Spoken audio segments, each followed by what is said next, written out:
बिस्मिल्लाहिर्रहमानिर्रहीम। अस्सलाम वालेकुम स्टूडेंट, कैसे हैं आप सब? उम्मीद है आप सब खैरियत से होंगे। क्लास 10 चैप्टर नंबर 1 हमने स्टार्ट किया था, जिसका आज टॉपिक जो है वो लास्ट टॉपिक है, जिसका नाम है सुपर कंडक्टिविटी।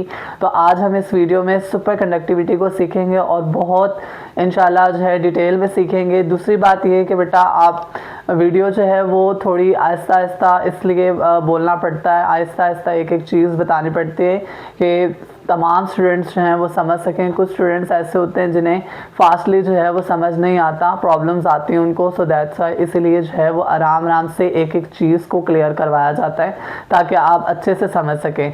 ठीक है, तो अगर किसी भी स्टूडेंट को इशू हो कि ये स्लो जो है आराम आराम से बताया जा रहा है, तो उसको इशू आ रहा हो तो वो 1.5 की स्पीड कर ले, ताकि उसे जिस तरह की स्पीड में ज़्यादा अच्छे से समझ आता है वो उस तरह की स्पीड में कर लें।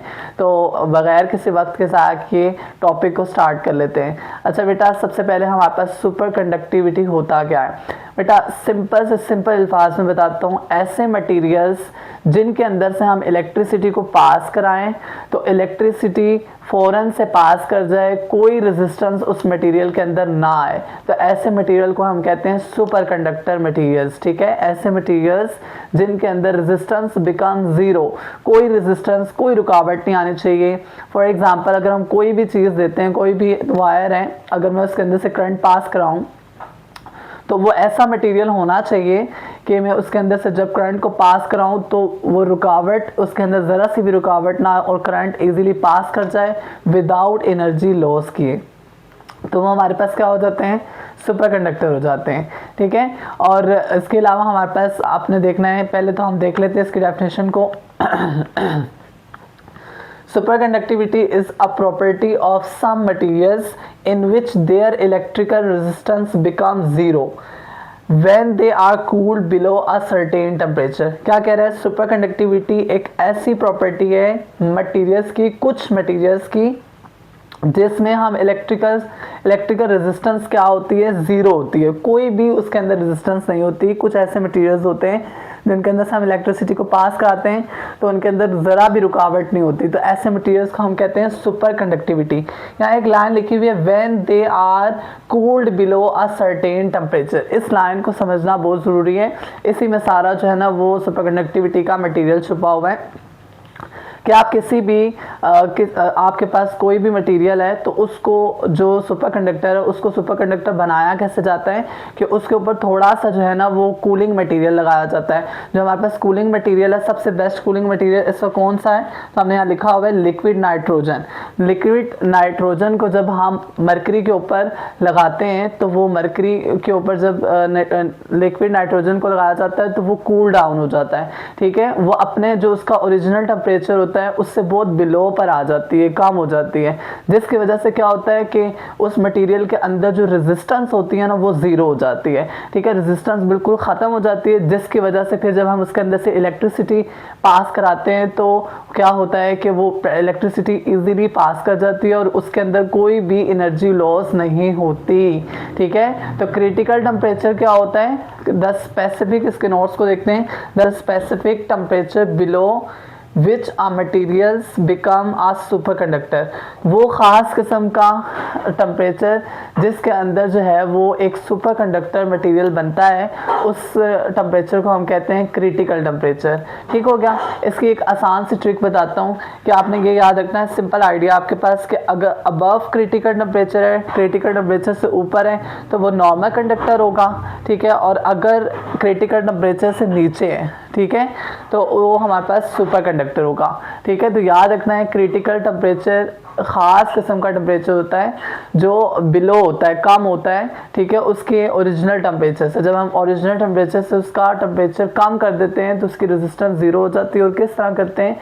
हम नाइट्रोजन, लिक्विड नाइट्रोजन को लगाकर, ठीक है, उसकी जो अंदर की रेजिस्टेंस होती है उसको हम बिल्कुल एलिमिनेट कर लेते हैं, जिसकी वजह से हम उसे सुपर कंडक्टर कहते हैं। ठीक है, ये तो हमारे पास हो गया सुपर कंडक्टर क्या होता है, और उसके बाद क्रिटिकल टेम्परेचर को हमने समझा और उसकी कुछ एग्जांपल्स देखी, और सिंपल आइडिया को हमने याद रखना है। ठीक है, सिंपल आइडिया, मेन आइडिया है, आपने याद रखना है।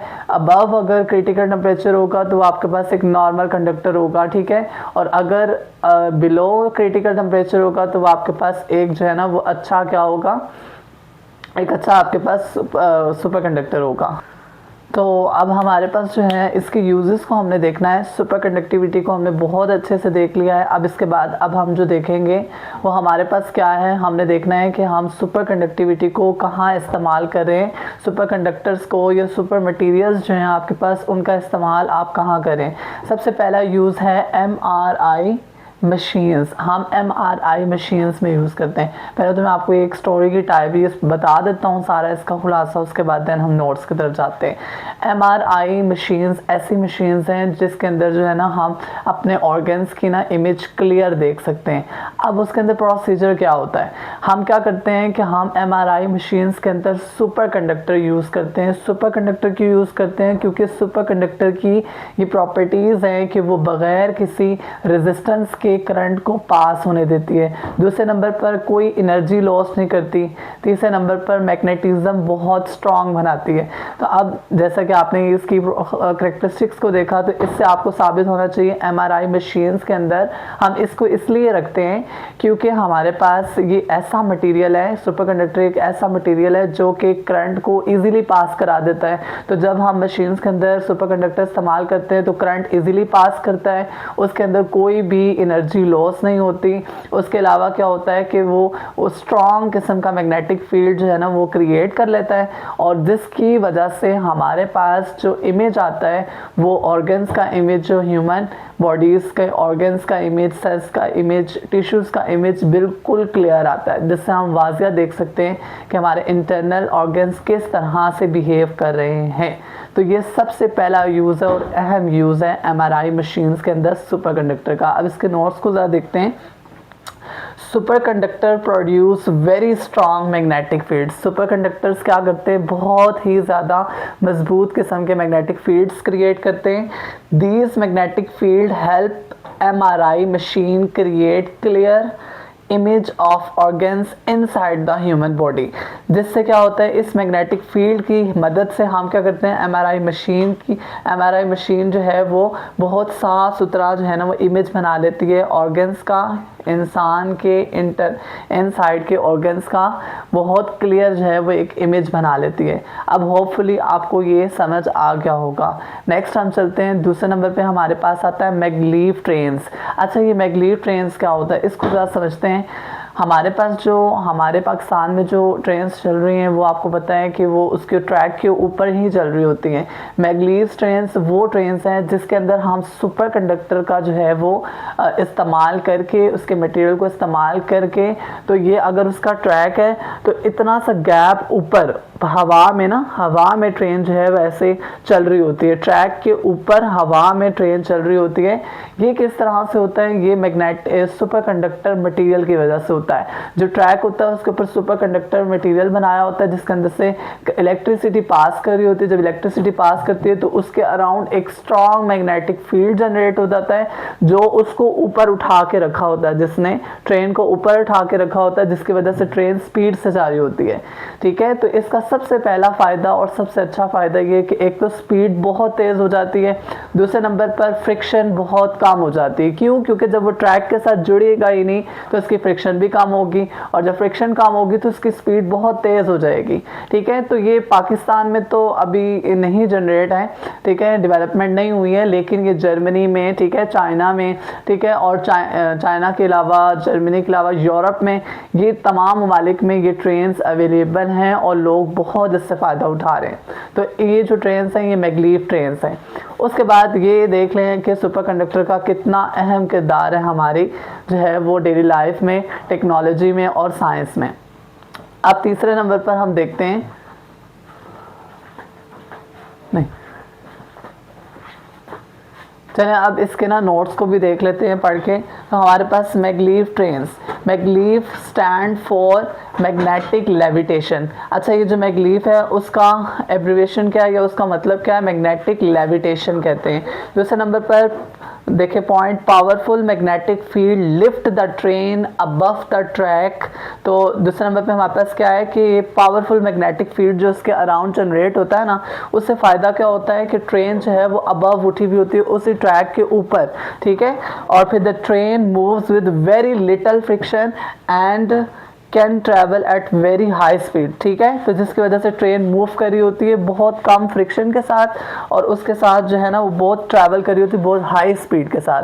तो आपने देखा जैसा कि बहुत इंपॉर्टेंट यहाँ पर ये आर्टिकल था। और अच्छा बेटा, फिर हमारे पास जो है तीसरे नंबर पे देखें, हमारे पास आता है पार्टिकल एक्सेलरेटर्स। इसको पहले मैं सिंपल अल्फाजों में आपको बताता हूँ।